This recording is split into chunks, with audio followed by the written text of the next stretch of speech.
What's up, guys? Welcome to Touchdown Talk, where everything and anything football goes. I'm your host, Jason, and today we have another episode of our offensive and defensive weapons. This is the third part of the series. Now, the first part was the NFC East, the second part, AFC East, and now we're going into the NFC West, and on Thursday, part 4 will be the AFC West. So let's get right into it. Today's version of the offensive and defensive weapons. Get started with our reigning, defending Super Bowl champion, Los Angeles Rams.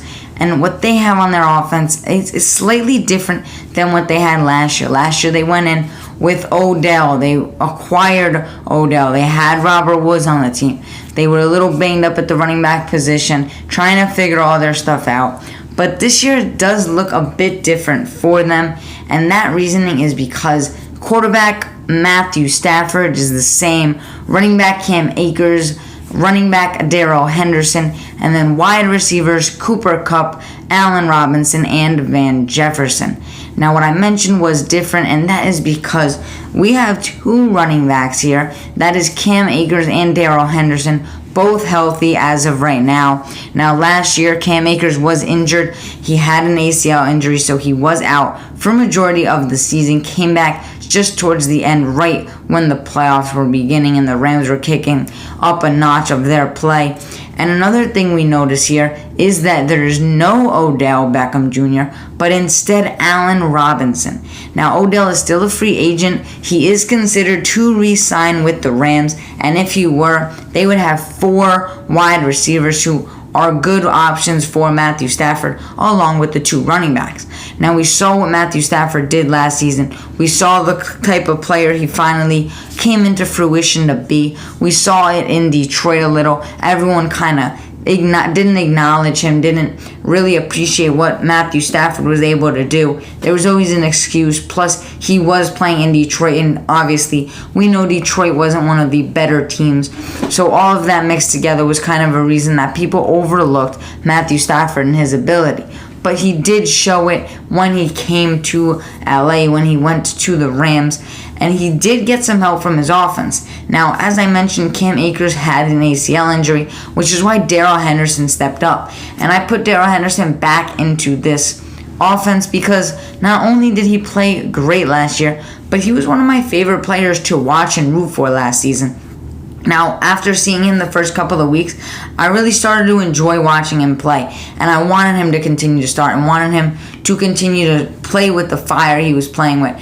And then he went down a little with an injury. Cam Akers came back at the end of the season, and Darrell Henderson really got shut out of the offense. Now, they also had Sony Michel at the time, so now with Sony Michel gone, now they have an opportunity to really involve Darrell Henderson more. Now, I do know Cam Akers is the number 1 back, but I do want to see a lot more of Darrell Henderson than we did see at the end of the season and in that Super Bowl run. Now, moving on to their wide receivers, they have 3 of them as of right now. Now, yes, Odell Beckham Jr. is reported to join them once again after crashing Sean McVay's wedding and all of the stories we've seen in the past. But what intrigues me most here is Van Jefferson. Now, along with Darrell Henderson, Van Jefferson is a guy that I found myself rooting for last season.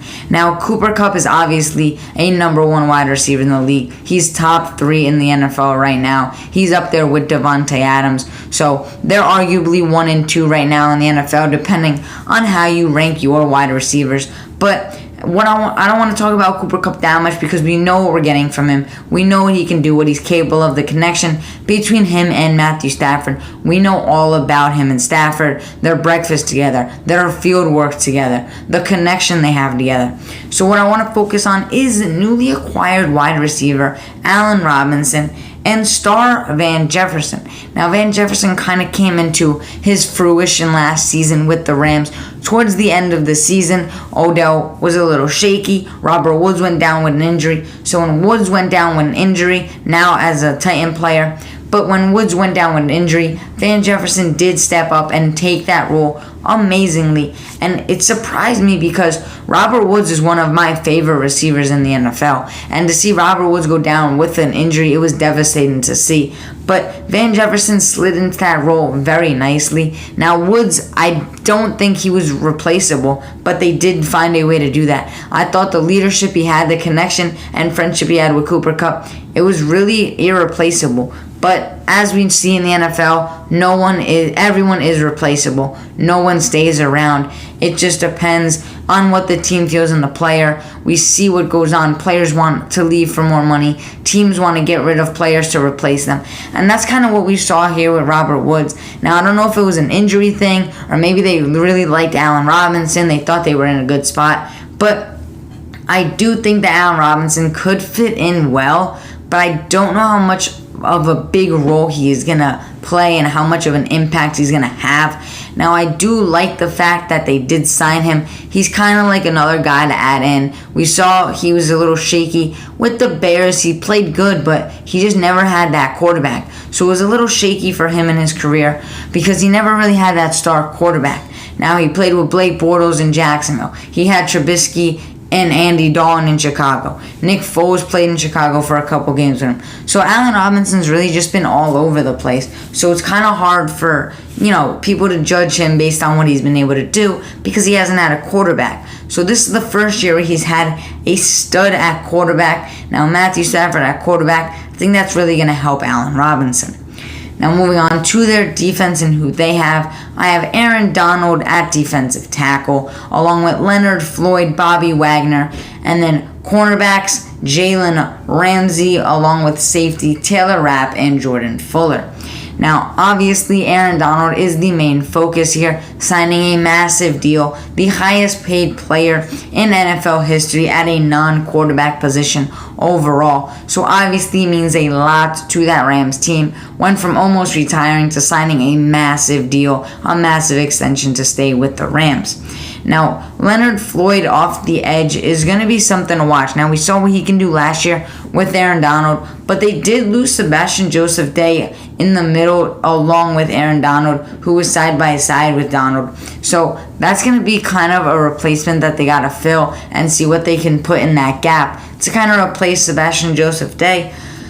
But I do think Leonard Floyd's going to make a good impact for the team. He's going to make an impact on that defense. But Bobby Wagner, a huge addition for the Rams defense, coming in and filling that linebacker hole. They were a little shaky at the linebacker position, but with Von Miller leaving the team to go to Buffalo, Bobby Wagner was a huge addition for the Rams.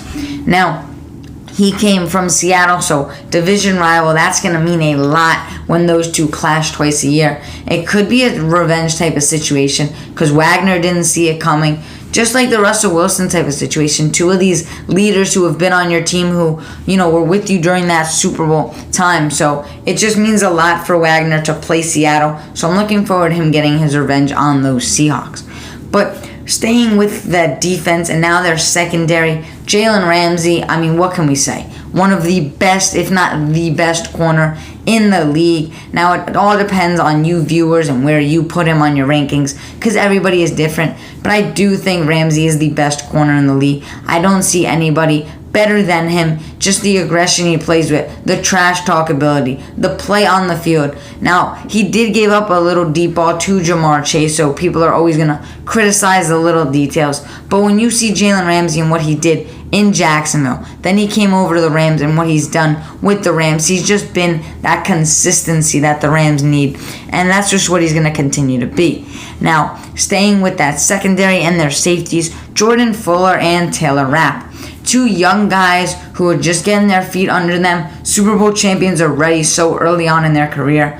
But with these two guys at that safety position, I really enjoy watching both of them. Now, Jordan Fuller was a huge story pick. I think he was the last pick in the draft, if I am correct. And then when he picked off Tom Brady, it was kind of a circle moment for him. I do believe he was a really late round pick. I can't remember if he was the last pick, but I do believe he was. And then Taylor Rapp is also a young stud at that safety position, who I think can only go up from here. Now that is going to be it for the Rams. So let's shift over to the next team in the division, which is the San Francisco 49ers. Now when you look at this offense, as you could see here, there is no Jimmy Garoppolo on their offense. Now that is because I had to put in Trey Lance along with Kyle Juszczyk, Elijah Mitchell, 2 wide receivers in Debo, and Brandon Ayuk, along with George Kittle. Now, the reasoning for no Garoppolo here is I do believe he will be traded. I do believe he will not be with the 49ers for the season. And even if he is, I don't believe he will be the starter. I think it's Trey Lance's time. I think it's Trey Lance's area. And I do think that it's Trey Lance's time to shine. I think they're going to give the reins to Lance and let him show what he has. He has the trust from his tight end, George Kittle, who's spoken about him multiple times, along with legendary wide receiver Jerry Rice, the greatest wide receiver of all time, who's backing him as well. So I do believe Trey Lance is with Jerry Rice in his GOAT brand. So obviously Jerry Rice has his back, like I've said in previous episodes and previous videos on this channel, where it's just come up in different episodes. But I do like Trey Lance. I think he's going to shine this year. And I do think it's going to help when he has a fullback like Kyle Juszczyk. Now, Kyle Juszczyk, as they call him in San Francisco, the Bay Area Juice, it's just really exciting to watch him play. The best fullback in the NFL, in my opinion. And then you have running back Elijah Mitchell with him. So Kyle Juszczyk leading the way for Mitchell, and then really Mitchell just kind of running through and really helping out that team in what he does. So it just means a lot for that team to have guys like Juszczyk and Mitchell running the ball and leading that powerhouse of a backfield that we know Kyle Shanahan and the 49ers love to use.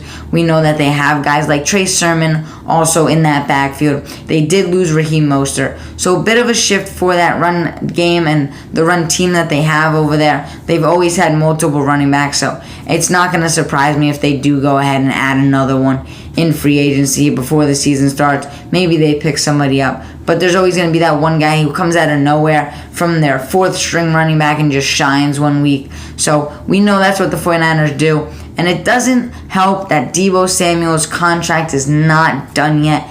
This is the most controversial thing that we've had this offseason, along with the Deshaun Watson, the Baker Mayfield news.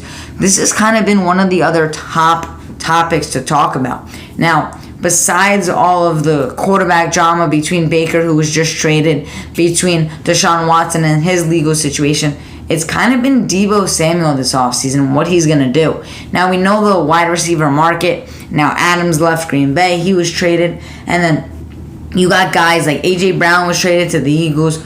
So all these wide receivers really moving and then getting paid. So a lot of guys getting paid. Now, DK's still not paid. And then Debo's not paid. We just saw Terry McLaurin get paid just a few weeks ago. So really interesting to see what the Niners do with Debo, especially with the contract situation still looming over their heads.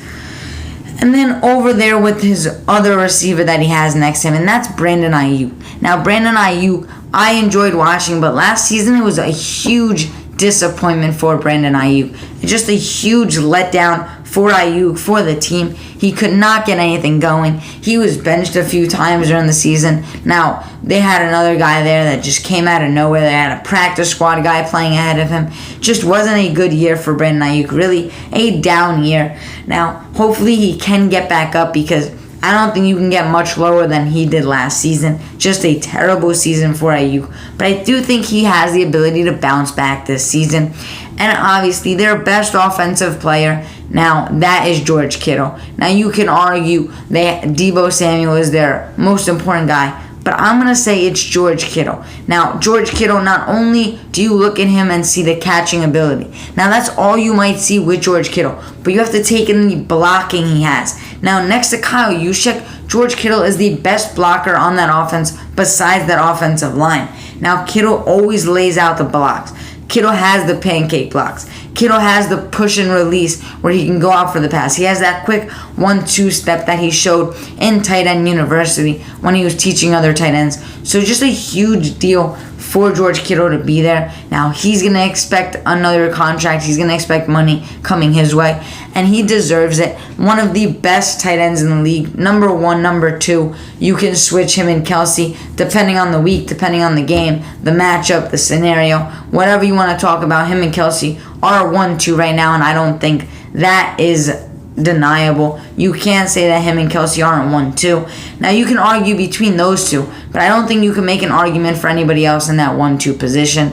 I do respect Darren Waller. I think he's that number 3. Andrews, I do believe, is up there along with TJ Hawkinson and Kyle Pitts, Dallas Goedert. I think those guys are up there, but I don't think any of them have that argument for number 1 or number 2 just yet. And then with their defense, I have them with Javon Kinlaw, Eric Armstead, Nick Bosa, Fred Warner, Azeez Al-Shire, and Jimmy Ward.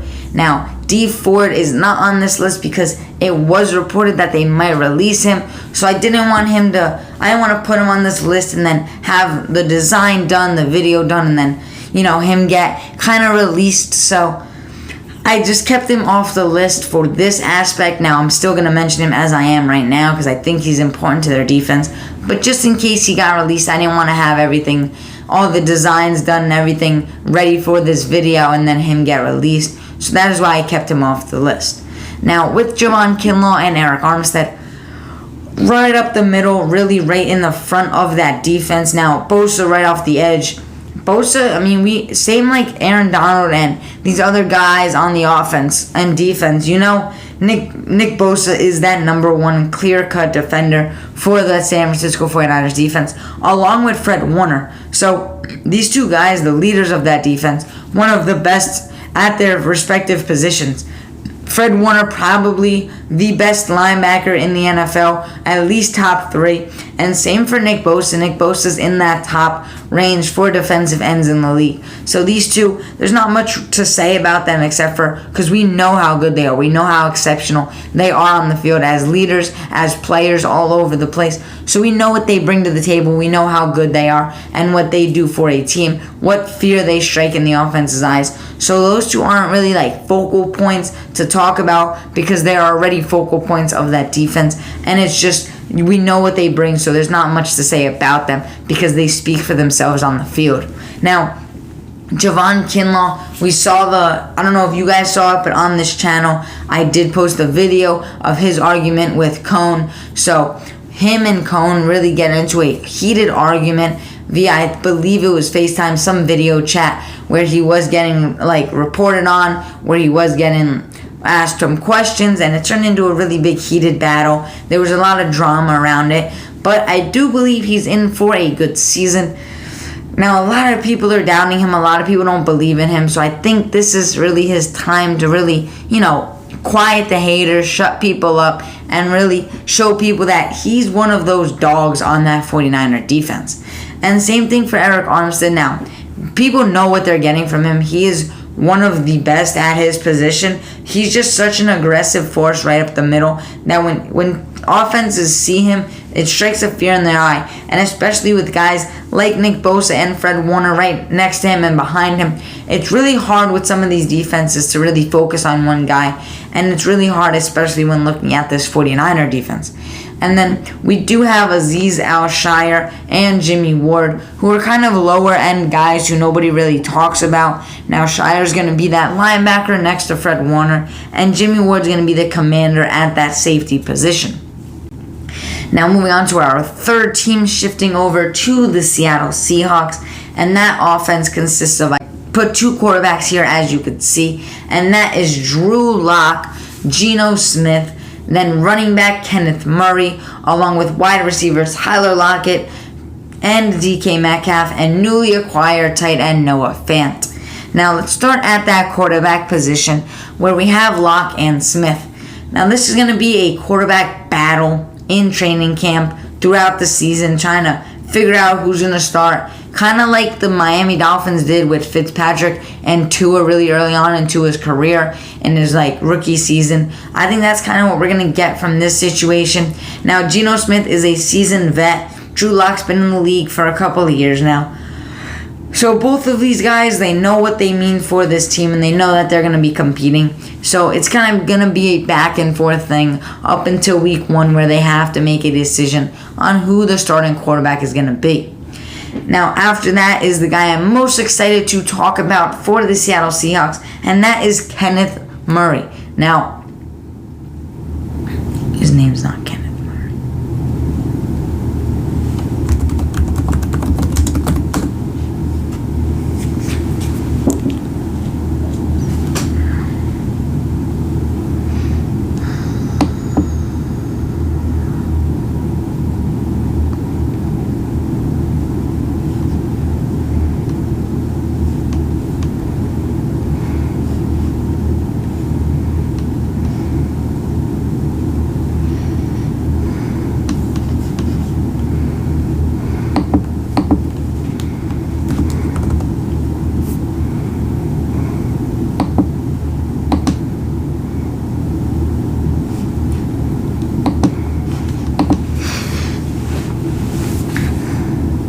So let's shift focus to the Seattle Seahawks, our next team. And for them, I have quarterbacks Drew Lock, Geno Smith, running back Kenneth Walker, receivers Tyler Lockett, DK Metcalf, and tight end Noah Fant. Now, at that quarterback position, it's going to be a quarterback competition up until week 1, throughout training camp, throughout mini camp. Up to week 1, it's going to be a battle between Smith and Locke to see who the number 1 guy is on that offense. Now, it's kind of hard to tell who they're leaning towards because both of these guys, now, Geno Smith's a seasoned vet. Drew Lock's been in the league a couple of years. So, I don't know who Seattle is leaning towards at that quarterback position, but it's going to be something to watch during training camp.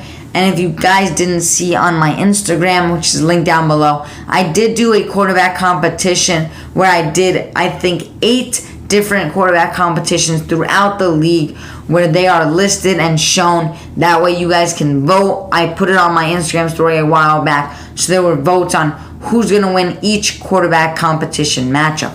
Now back into their offense and the guy I'm most excited to talk about, and that is Kenneth Walker, who's their rookie running back. I loved this guy in college. I thought he was going to go earlier in the draft. I thought Seattle got a steal with him. He's going to fit in perfectly with that offense. Now, I did put him over Chris Carson because I am so excited to watch him. I know he's going to be the starter before the season ends. I just have that feeling that he's going to get over Chris Carson. Chris Carson has struggled as of late. He's had the injuries. And Kenneth Walker, rookie, right out of training camp, right out of the draft, I think he's going to shine for this team. And then wide receivers, we know we're getting from Lockett and Metcalf. We know what we're going to get from them. But the one thing to watch for them is, obviously we know they're a top duo in the league, but DK Metcalf's contract situation. That is the one thing that this offense is going to have, yet another struggle that they have to take care of. Not only did they get rid of Russell Wilson, not only did they get rid of Bobby Wagner, not only do they have quarterback competition between Drew Lock and Geno Smith, not guys that you really want at that position, but they also have a contract situation with DK Metcalf looming. And then lastly is the tight end Noah Fant, who they did acquire in that deal, sending Russell Wilson to the Broncos. And then for their defense, Uchenna Nwosu, Darrell Taylor, Jordan Brooks, Sidney Jones, Quandre Diggs, and Jamal Adams. Now, Uchenna Nwosu is one of my favorite defenders in the league. He was one of my favorites on the Chargers last season. I enjoyed watching him. I really wanted him to, stick with the Chargers or, go to another team. But he did end up with Seattle, kind of disappointing because I want him to go to a contender so he'd be able to win. But he went to Seattle and he's going to be a focal point for that defense, especially with the talent he has, the disrespect that he's given. He hasn't been, shown a lot of attention because he's kind of one of those under the radar type of guys. And then Darrell Taylor, who's really young, he's one of the stars on that defense. He's going to be there for a while if they do end up keeping him because we saw Bobby Wagner get sent away, so who knows what Seattle is planning on doing. And the same thing goes for Jordan Brooks, who's a young guy at that linebacker position.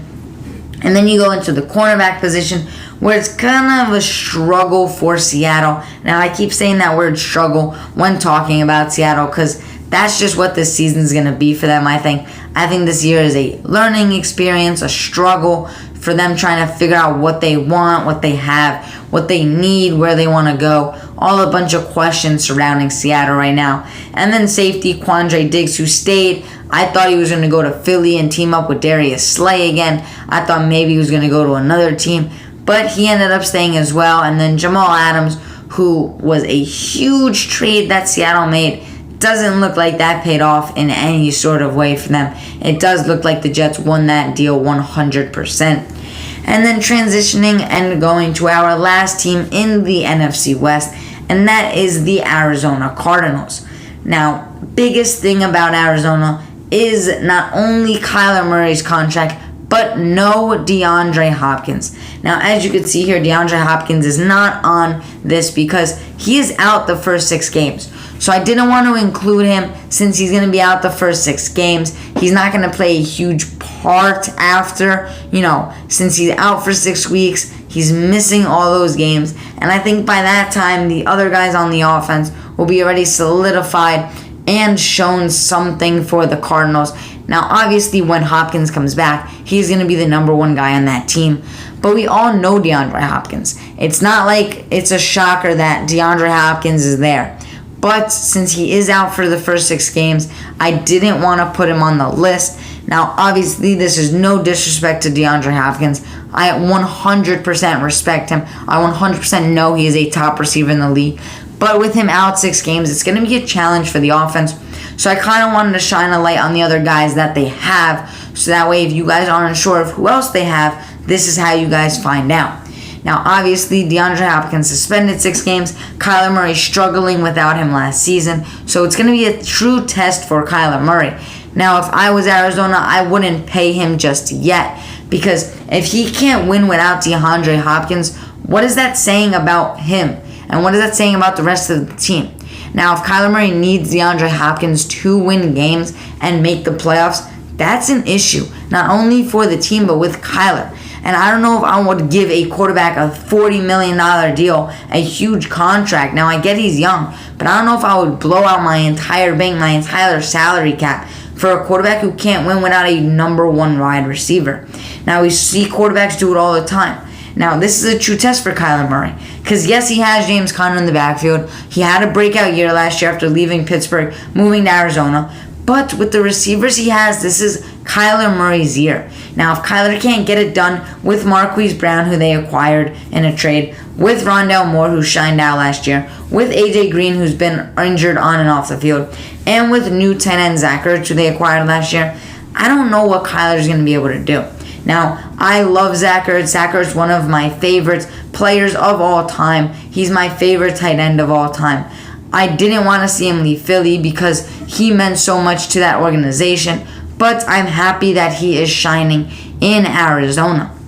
Now, Zach Ertz, obviously one of the main guys for that team. He's going to play the biggest part on that offense with DeAndre Hopkins out. Now, Marquise Brown, I've been saying this. I'm not a Marquise Brown huge supporter. I always said he wasn't a true number 1 wide receiver. When he was in Baltimore last year, even in his rookie year, I had Bateman as a rookie last year, their number 1 wide receiver above Marquise Hollywood Brown. So I've never been that high on Brown. I've never been a huge Brown supporter, a stand for Brown. But I do like Rondale Moore on the team. So it's kind of a tricky situation when I look at this Cardinals team. Kind of like Seattle, just a lot of questions. That main one is what we're getting from Kyler Murray. Now, their defense, that's kind of another defense where it's kind of a little shaky. We don't know what we're getting. J.J. Watt, obviously there. Zaven Collins and Isaiah Simmons at linebacker, along with Byron Murphy at corner. And then down in the other secondary by the safety position is Jalen Thompson and Budda Baker. Now, J.J. Watt has been injured as of late, so it's kind of an up and down, a coin toss, if you would say, on whether J.J. Watt's going to be able to stay healthy the entire year. Now, I hope he does. J.J. Watt is one of the greats. Now, if you looked at him when he was in Houston, people were talking about him as being one of the best defensive players of all time. But now that he went to Arizona, he's been with the injuries, has struggled a little bit with the team. It's kind of shifted and changed dramatically when talking about J.J. Watt. And now he's in that conversation as if, is his brother TJ better than him right now? And then there's that conversation, would you take TJ Watt for 5 years or JJ Watt for 3 years? And there's always going to be the conversation when there's other guys like you in the league, especially when you have a brother who's that phenomenal in TJ Watt. But then Zaven Collins and Isaiah Simmons at the linebacker position, this is where I think it's their strongest point on the defense. Now, I like Isaiah Simmons and Zaven Collins just because of the youngness that they have. They're really young. They're just getting started in the league, just finding their feet. And I think these two are going to be the most important players on that defense. They're going to be the key focal point of that defense if they are going to win games and make plays. Now, Budda Baker at the safety position, obviously one of the best safeties in the league, hands down. He's obviously going to lead that secondary, obviously going to be the number one guy on the defense. But when you look at Jalen Thompson and Byron Murphy, who aren't studs in the league, who aren't top guys, coming over, Byron Murphy coming over, and then Jalen Thompson, they're not really superstar players. They're both good at their position, but not who you would want to lead your defense into a Super Bowl, a playoff. These aren't two guys where you would say, who made the playoffs? All right, those are the guys. But when you look at Budda Baker, you're like, all right, they made the playoffs because of him. So that's what I think Zaven Collins and Isaiah Simmons are going to be tested with this year. I think if Arizona is going to be able to do anything, it's going to be on the hands of not only Kyler on the offense, but Collins and Simmons on that defense. Now, with that being said, that's going to conclude this episode of Offensive and Defensive Weapons, the NFC West edition. Now, as I mentioned earlier, the AFC West edition will be out on Thursday, and that is going to consist of all the teams in the AFC West, that being the Kansas City Chiefs, the Los Angeles Chargers, the Las Vegas Raiders, and the Denver Broncos. Now, if you guys did enjoy this video, if you did enjoy this content, and you want to come back, you liked my videos, I will see you guys next time.